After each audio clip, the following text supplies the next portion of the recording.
최고위원회의 시작하겠습니다. 먼저 투표지 부족 사태에 관련된 말씀을 드리겠습니다. 이재명과 민주당이 연일 선관위 때리기에 열을 올리고 있습니다.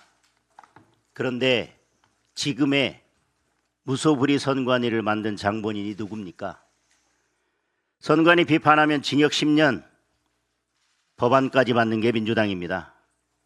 2023년 선관위 가족 채용 특혜 사건이 터졌을 때 국민의힘이 선관위를 악마화한다, 노태악 흔들기다라며 철벽 방어에 나섰던 사람들도 이재명과 민주당이었습니다. 감사원 감사도 경찰 수사도 가로막고 국정조사 타령만 했습니다. 결국 시간만 끌고 아무것도 밝혀내지 못했습니다. 지금 민주당 국정조사의 진정성을 믿기 어려운 이유입니다. 국정조사를 하려면 제대로 해야 합니다. 위원장부터 증인 채택까지 국민의힘이 주도해야 합니다. 그래야 국민이 납득하는 결과를 내놓을 수 있습니다. 이재명 재판 취소 국정조사 하듯이 민주당 마음대로 증인 고르고 민주당 마음대로 진행하려 한다면 그런 국정조사는 하나만입니다. 결코 받아들일 수 없습니다. 이재명은 이제 와서 검경 합동수사본부 구성을 지시했습니다. 수명이 4달 남은 검찰을 동원한 것부터가 넌센스입니다. 이 엄중한 사건을 4달 만에 수사를 끝내라는 겁니까? 사실상 수사하지 말라는 하명입니다.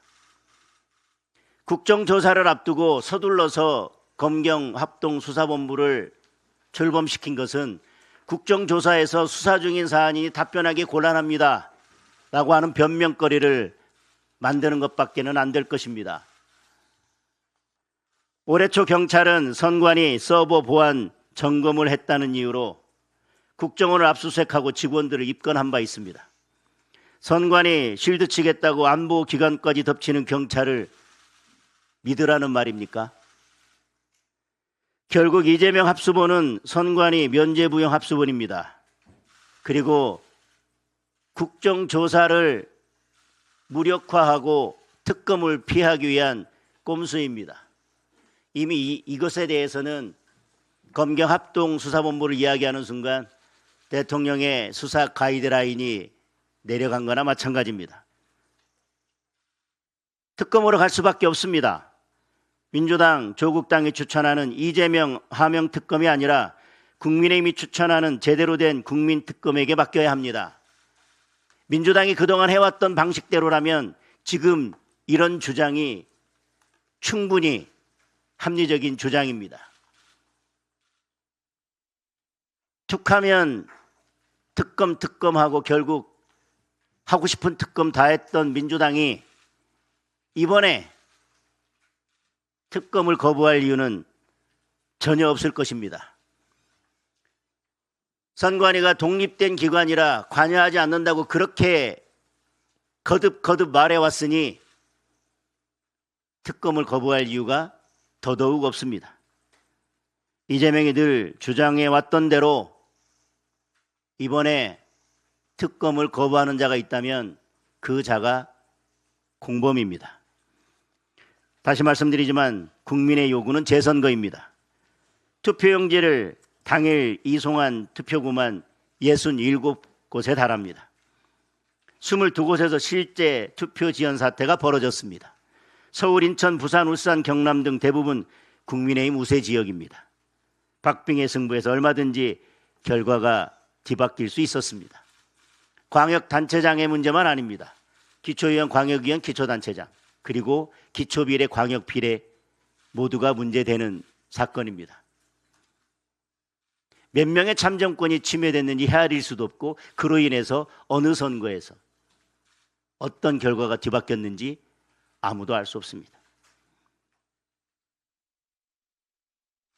저에게 정치쇼라고 말하는 민주당 의원들 SNS나 국회에 숨어서 그런 말 하지 말고 올림픽 공원에 모여 밤새 재선거를 외치는 시민들 앞에서 그 이야기를 한번 해보기 바랍니다. 이재명도 김민석도 민주당도 사태의 엄중함을 인정했습니다. 민주당 의원 중에도 이미 투표소 부족 사태가 발생한 곳에 대해서는 재선거를 실시해야 된다는 주장이 나오고 있습니다. 긴 말할 필요 없습니다. 국정조사보다 특검이 우선입니다. 그리고 특검보다 재선거가 먼저입니다. 진보 진영의 막말에 관련된 말씀을 한 말씀 드리겠습니다. 전두환식으로 탱크로 밀어버려야 돼. 민주당이 떠받드는 친여 나팔수, 매불쇼 최욱의 발언입니다. 이재명은 스타벅스의 탱크데이 이벤트에 대해 저질 장사치의 비인간적 막장 행태라고 분노를 퍼부었습니다. 매불쇼에도 똑같은 잣대를 들이대보시기 바랍니다. 착한 탱크 따로 있고 나쁜 탱크 따로 있습니까? 스타벅스에는 거품 물고 불매를 선동하던 민주당 의원들은 하나같이 침묵만 하고 있습니다. 이야말로 선택적 분노 아닙니까? 2030 청년들에 대한 진보 진영의 공격도 도를 넘었습니다. 매불쇼에 출연한 정준희는 청년들의 합리적 분노에 대해 빼빼빼빼빼 하고 싶은 거라고 원색적으로 비난했습니다. 몽둥이를 들어 권력으로 제압해야 한다. 청년들을 찌질하게 만들어야 한다고 막말을 퍼부었습니다. 이런 인식을 가진 사람이 4년 넘게 MBC에서 100분 토론을 진행했고 지금도 대학교에서 청년들을 가르치고 있습니다. 기가 막힙니다. 김어준은 청년들이 국민의힘을 지지하는 이유에 대해 이명박 정부 국정원의 심리적 공작 때문이라고 했습니다. 범죄적 온상이라면서 인터넷 커뮤니티 해체를 주장했습니다. 온갖 선동에 앞장서는 범죄적 가짜뉴스 공장장이 도대체 누굽니까? 민주당도 김어준의 주장에 동의하는지 묻고 싶습니다. 공정거래위원장 주병기는 아예 국민을 모독했습니다. 시민의 권리 행사가 돈의 질서와 일치한다면서 내란을 일으켜도 상관없다는 맹신이냐고 비난했습니다. 명백하게 공직자의 정치적 중립 의무 위반입니다. 즉각 주병기를 파면해야 합니다. 이재명이 오만하니 공직자들도 오만하고 민주당 진영 전체가 오만의 늪에 빠져 있습니다. 국민의힘은 오만한 이재명과 민주당의 폭주에 맞서 청년의 삶을 지키고 국민의 주권을 지키겠습니다. 마지막으로 민생 경제 관련된 말씀을 드리겠습니다. 원달러 환율이 장중 1,560원을 넘었습니다. 공항 환율은 이미 1,620원을 돌파했습니다. IMF 사태 이후 최악의 기록을 연일 경신하고 있습니다. 단순히 환율이 오른 게 아니라 원화 가치가 폭락했습니다. 세계 주요국 가운데 우리보다 화폐 가치가 떨어진 나라는 전쟁 중인 러시아밖에 없습니다. 물가도 빨간불이 선명하게 들어왔습니다. 지난 5월 소비자 물가 상승률은 3.1%로 2년 2개월 만에 최고치를 기록했습니다. 그나마도 최고 가격제로 유가를 누른 덕분에 이 정도입니다. 선거 앞두고 돈 풀어놓은 마당에 정유사 유가 보조금까지 바닥나면 앞으로 얼마나 물가가 더 오를지 상상하기도 어렵습니다. 이재명과 민주당의 유일한 자랑인 증시도 위태롭습니다. 선거가 끝나자마자 이틀 동안 주가가 폭락했습니다. 외국인들의 매도 러시가 이어지고 있습니다.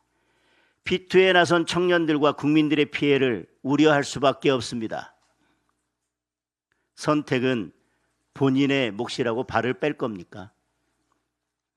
청년 일자리는 절벽 그 자체입니다. 지난 4월 취업생 청년 그 인구가 약 40만 명에 육박했고 청년 취업률은 42개월 연속 감소했습니다.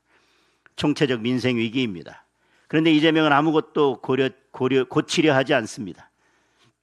여전히 기업 더 때리고 돈 더 풀고 세금 더 걷는 좌파 경제 정책에만 매달리고 있습니다.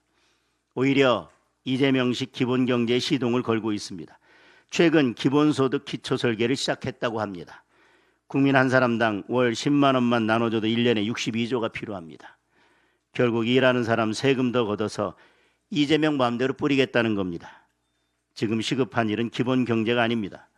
물가를 낮추고 환율을 안정시키고 청년 일자리를 만들어야 합니다. 이것이 제대로 된 정부의 역할입니다. 이재명은 민생 무너뜨리는 이념 경제를 즉각 멈춰야 합니다. 경제와 민생을 살리는 올바른 경제 정책으로 대전환해야 합니다. 국민의힘은 국민을 살리고 서민을 지키는 올바른 민생 경제 추진에 모든 힘을 쏟겠습니다. 오늘 이재명 대통령 취임 1주년 기자회견이 있습니다. 그동안 주가 하나 가지고 1년을 버텨왔는데 오늘은 기자회견에서 도대체 얼마나 황당한 장황한 설명을 늘어놓을지 국민들과 함께 지켜보겠습니다.